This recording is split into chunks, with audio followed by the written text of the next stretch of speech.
ఈ వాజీకరణం అనేటువంటి చాప్టర్ మనం చెప్తున్నాము అని స్టార్ట్ చేయడం జరుగుతుంది. ఈ వాజీకరణ చాప్టర్లో చెప్పబడినటువంటి ప్రతిదీ కూడా అంటే వాళ్ళు కొన్ని ఫుడ్స్ చెప్పారు. లైక్ మినుములు ఎక్కువగా తీసుకోవడము, ఆవు పాలను ఎక్కువగా తీసుకోవడము, కోడి గుడ్డును ఎక్కువగా తీసుకోవడం, కోడి మాంసాన్ని ఎక్కువగా తీసుకోవడము, బాతు గుడ్లను ఎక్కువగా తీసుకోవడం, పంది మాంసాన్ని ఎక్కువగా తీసుకోవడము, ఇవన్నీ కూడా వాజీకరణానికి అంటే శుక్రం యొక్క ఉత్పత్తికి చాలా బాగా ఉపయోగపడతాయి అని చెప్తారు. అండ్ రెండవది ఎలాంటి విహారాలు అంటే ఎలాంటి లైఫ్ స్టైల్ ఉండాలి అంటే మంచి చుట్టూ ఉన్నటువంటి ఎన్విరాన్మెంట్ బాగుండాలి, వాళ్ళు పరిశుద్ధంగా ఉండాలి, మనసు ఆహ్లాదకరంగా ఉంచే విధంగా వాళ్ళ అపియరెన్స్ ఉండాలి. ఇవన్నీ కూడా శుక్రోత్పాదనంగా అంటే మంచి నేచర్లో వాళ్ళు ఉండాలి. ఇదంతా కూడా శుక్రోత్పాదనకి కారకాలు అవుతాయి అని చెప్తారు. అండ్ మూడవది మెడిసిన్స్.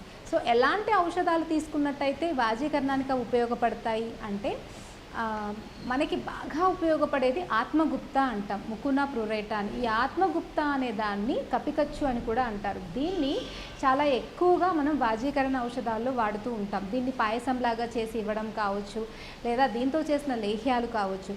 అండ్ రెండవది మేక వృషణాలు చేసేటువంటి ఘృతాలు కొన్ని, ఇవి కొట్టకల్ కంపెనీలో మనకి ఇప్పటికీ కూడా దొరుకుతాయి, లేదా కొంతమంది ఆయుర్వేదిక్ డాక్టర్స్ దగ్గర కూడా మనకి ఈ లేహ్యాలు ఈ ఘృతాలు అనేవి వాజీకరణ ఔషధంగా పనిచేసేవి దొరుకుతూ ఉంటాయి.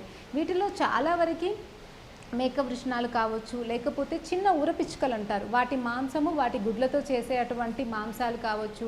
వీటిని ఎక్కువగా మనం వాజీకరణ ఔషధాలుగా వాడుతూ ఉంటాము. అండ్ వాజీకరణానికి ఇచ్చే అటువంటి ఔషధంలో కూడా వీటిని కలుపుతూ ఉంటాం.